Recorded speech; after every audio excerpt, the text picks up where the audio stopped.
Good to be with you. I'm Tony DeCopel. The breaking news right now. The major announcement that could upend vaccines for kids. What the president is now saying about what shots to get and when. Our Dr. John LaPook here with what you and your family need to know. Vaccinations for hepatitis B, COVID-19, and influenza, among others, are no longer recommended for all children. Powerful earthquake. People running for their lives and the death toll mounting tonight. The search for survivors. Also, nearly 100 wildfires burning across the U.S. Deadly infernos now spanning 2 countries. Tens of thousands forced to flee. Oh, my good God, I can feel the heat. And the company linked to that lettuce-related outbreak now recalling jalapeno pepper products from some of your favorite stores. Here's Cunningham. Flagrant foul, the WNBA play that ignited a firestorm. And the good stuff, the nation's longest-serving senator saying goodbye to a beloved companion named Beth. She's a vacuum. From CBS News headquarters in New York, this is the CBS Evening News with Tony DeCopel. Good evening. Just as the kids are headed back to school and amid the worst measles outbreak in decades, President Trump today signed an executive order slashing the number of vaccines recommended for children.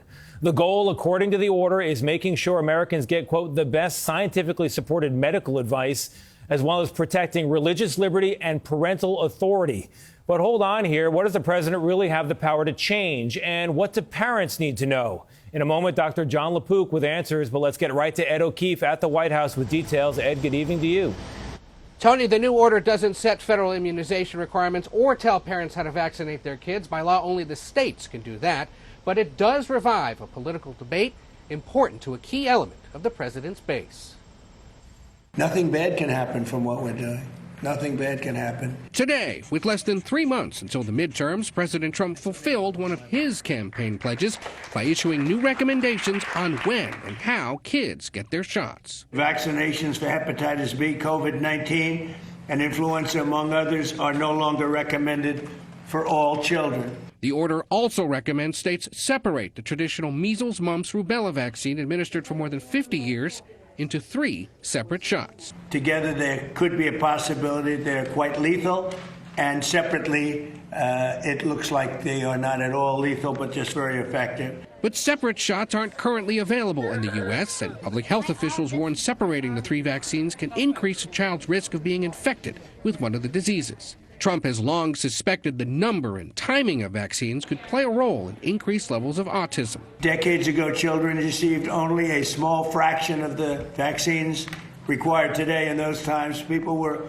much healthier, and of course, the high rates of autism now observed did not exist. But in tests conducted for decades across multiple countries and on more than 5 million children, there is no evidence the existing childhood vaccine schedule has posed long-term risk to children's health, nor any increased risk for autism. Among those pushing back today, Louisiana Republican Senator Bill Cassidy, a physician who urged parents to listen to their doctor rather than listening to an inaccurate executive order.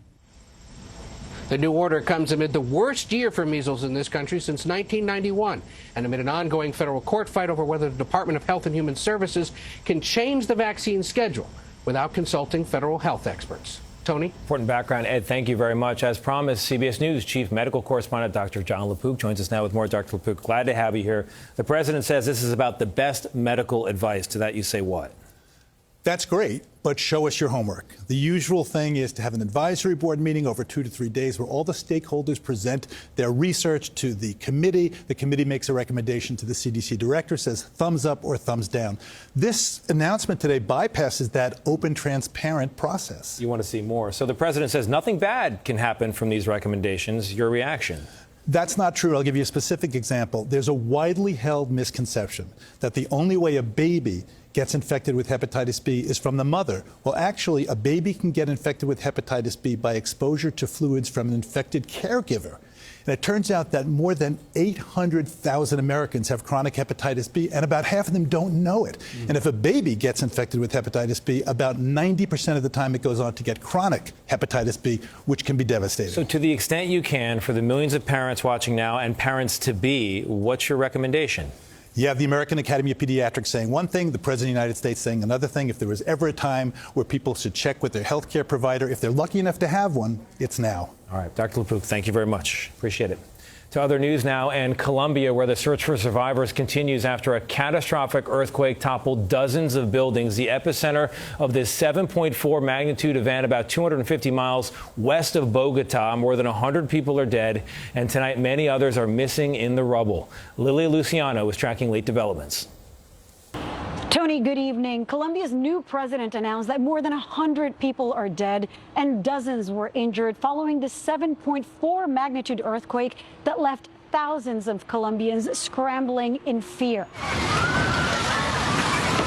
In Cali, the third largest city in the country, local officials confirmed reports of residents trapped in buildings. Nearly 2,000 structures are damaged or collapsed throughout the country, according to the National Unit for Disaster Risk Management. Personas atrapadas. Cali Mayor Alejandro Eder urged residents to remain calm and report any damage as soon as possible. President Abelardo de Espriella traveled to Bogotá today and said he would lead recovery efforts. No están solos. Colombia tiene un presidente que le duele a su gente y que hará todo lo que esté a su alcance para ayudarles en los momentos más difíciles. The Colombian Geological Service is reporting this is the strongest earthquake recorded in Colombia, at least in the last decade. This earthquake was on the same South American fault region that rocked Venezuela back in June, killing more than 6,000 people. In Colombia, more than a half dozen airports have suspended operations. Tony. Lilia, thank you. Meanwhile, back in this country, hot, dry conditions out west are fueling at least 200 major wildfires across the U.S. and Canada, too. Jonathan Vigliotti has the latest from Spokane, Washington. There is no relief, only heartache. New wildfires continue to ravage the West, exploding in size from British Columbia to California. It's been a summer of unrelenting heat, dangerously high and unpredictable winds amid a landscape parched by drought. Humidity is down to as low as 5%. This is the worst summer in the last decade, both in the number of fires and the land those fires have burned. Dangerous fires in Washington state, Northern California, Southern California, and Utah have stretched resources to the breaking point. It's been a long summer already. Normally August is actually when Utah starts to get really busy with fire, and we're already a couple months in of a heavy fire season. We want to make sure we're not burning our people out. In Spokane, on assignment for Sunday morning, we met with firefighters who spoke of the damage, more than 900 structures destroyed, and the concern of what's next. When you look around today, what goes on in your mind? Devastation, good work, but you don't really realize that when you see what's going on down here with the level of devastation and destruction.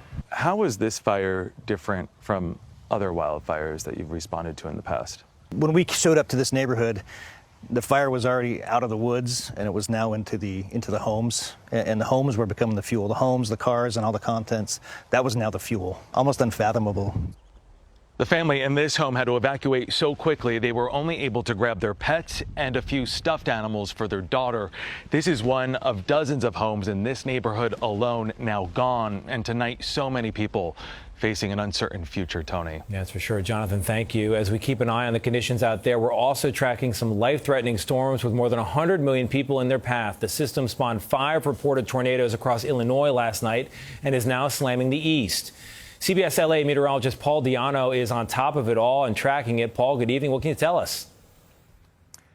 Good evening, Tony. We have a lot going on from coast to coast. We have smoke and fires out west. We have severe storms back east. That's where we'll start with what's going on right now. We have a severe thunderstorm watch from Delaware south to Washington, D.C. and Virginia. Rough weather moving through the I-95 corridor, and flooding is possible in the Ohio Valley all week long. Another round of storms is possible Tuesday in the tornado capital of 2026. That is the state of Illinois. More severe weather, more tornadoes and damaging wind is possible there tomorrow. Now let's head out west. Heat, dry, and fires. Las Vegas, another day with temperatures well above 110 degrees. Those fires continue to burn in eastern Washington and western Canada. More than 40 fires burning right now. And smoke from those fires is literally a moving threat, some of it being picked up by the jet stream and moving all the way across the country. So the bad air that you get in Baltimore later this week is likely coming from a fire that started more than 2,000 miles away. It is an active weather day from coast to coast. Tony, back to you. Sure is. On top of it all, Paul, thank you. And we have new body cam video tonight of 3 people lost for days along a river in Michigan. The 2 women and a 9-year-old boy ate flowers, ants, and bark until first responders and a search dog team found them in the woods about a mile from where they entered on this tubing trip gone wrong. They were dehydrated but generally okay. One officer, as you see there, carried the boy out on his back. The company linked to this summer's lettuce-related parasite outbreak is now recalling something else, jalapeno pepper products, including from some of your favorite stores, after new concerns now about salmonella. Our Tom Hansen reports. Taylor Farms is now voluntarily recalling products containing jalapenos potentially contaminated with the dangerous and potentially deadly bacteria salmonella. The company says the products were distributed to major grocery chains, including Whole Foods, Walmart, and Kroger in at least 26 states, with best if used by dates up to August 16th. The products include salsa, guacamole, and various dips which contain Mexican jalapenos sourced from Coast Citrus Distributors, a wholesale fresh produce supplier and the suspected source of the outbreak. This comes after the food company flagged various meat products containing jalapenos over the weekend. Any ingredient that goes into lots of different foods has the potential to spread an outbreak much farther than it would if it were just being sold in its whole form. And that would be true of jalapeno peppers that are chopped up and then put in things like sausage or salsa. In a statement, Taylor Farms said it is no longer sourcing products from this farmer and will be filling orders from alternative suppliers. Federal health officials were first alerted to the salmonella outbreak after more than 100 people fell ill in Minnesota, most of whom reported eating at Chipotle or Qdoba restaurants. Since then, the outbreak has spread to at least 345 salmonella cases, with 36 hospitalizations, according to the FDA. Chipotle switched to a different jalapeno supplier, and Qdoba stopped selling the peppers altogether. If you want to be much safer, the thing to do is to cook your produce. And Tony, this jalapeno recall comes 1 month after Taylor Farms voluntarily recalled iceberg lettuce sourced from Mexico over concerns about cyclosporiasis. Nearly 300 people were hospitalized and 2 deaths were linked to that outbreak, Tony. Tom, thank you. Still ahead tonight, one new controversy after another inside the WNBA. What has fans fired up over race and gender? One of the biggest stories in sports and culture this year took a new turn over the weekend. It began when WNBA star Sophie Cunningham, already at the center of a fight over transgender participation, took a flagrant foul from an opposing player who was ejected from the game. Our Jan Crawford is following the story. Here's Cunningham up ahead of the field. Weighs it was a hard foul as the Indiana Fever's Sophie Cunningham went in for a layup. She took a hit across the face and neck that led to an immediate ejection for the Chicago Sky's Dejanay Carrington. Escorted to the locker room, Carrington turned to social media, posting white privilege and creating yet another controversy for the WNBA. Never one to back down, Cunningham shot back, saying, according to ESPN, "This has nothing to do with race. Last year I did the same thing and I got kicked out, and I deserve to be kicked out. There's no reason to even play that card." Late today, Carrington posted she never claimed the assessment of the foul was white privilege. But Saturday's exchange has sparked a flashpoint for a league already struggling with questions of transgender participation. Last month, Cunningham was the first WNBA player to speak out against it. I said what I said. I think it's kind of common sense. Fans on both sides of that debate have been vocal. In trying to prove a point, 2 former NBA players said they would identify as women and declare for the WNBA draft. It's official. I just declared for the 2027 WNBA draft in April. The firestorm has put a harsh spotlight on the WNBA, with critics saying the league wasn't ready for its explosion in popularity. Commissioner Kathy Engelberg said the league will discuss the transgender issue this week. Jan Crawford, CBS News, Washington. Up next in a moment, a semi-truck smashes into an overpass on a busy highway. What happened next?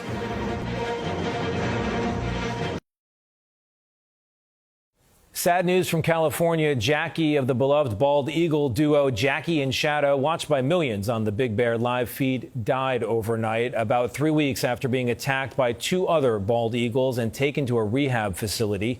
She raised 6 eaglets over the years and was believed to be 14 years old. Those road signs warning of low clearance are there for a reason, and this is it. A semi-truck on Interstate 87 just north of New York City slammed into a highway overpass today, tipping over. The trailer destroyed. A car parked on the shoulder hit as well. That driver is expected to survive, the police say. As for the truck driver, he was not injured, but ticketed for an overheight vehicle, I'll say. And a major home explosion in England, a house in a small village, there one moment, gone the next. Officials suspecting a gas leak. Police say 1 man was injured, and local media report the residents forced from nearby homes raced to a familiar place, their village pub. Up next, the good stuff, a love story that spanned decades between a man and his vacuum. This portion of the CBS Evening News is brought to you by Fisher Investments, clearly different wealth management. We're back with the good stuff, and tonight, the love story of Chuck and Beth, where Chuck is Iowa Senator Chuck Grassley and Beth is the family vacuum cleaner. For years, the senator has been posting little snapshots of his beloved Hoover, including the 2 of them dancing across the living room carpet. There they are, with the senator praising his faithful machine, his old reliable. But tonight, Beth has been retired after nearly 50 years in service to the Grassley family. The senator saying, "Goodbye, Beth, and I will miss you," in a note over the weekend. And today, on the good old-fashioned telephone, he told us why Beth had become so important to him. It was either Chuck Grassley working the kitchen peeling potatoes or run the vacuum cleaner. So it was more valuable to me than anybody else in the family. So you preferred vacuuming over peeling potatoes? Well, yes. I'll bet you would, too. Maybe so, Senator, but a look at your notes over the years about how Beth helped you prepare for and recover from Easters and Thanksgivings shows she was there for all the seasons of the Grassley family life, and there's no replacing that. A family home does need a vacuum cleaner, though, and a constituent reached out offering the senator another previously loved Hoover, this one a mere 17 years old, and the senator has accepted. Used, he told us, is not the same as used up. That's another day in America. I'm Tony DeCopel. For all of us here at CBS News, thank you for watching. We'll see you right back here tomorrow. Good night.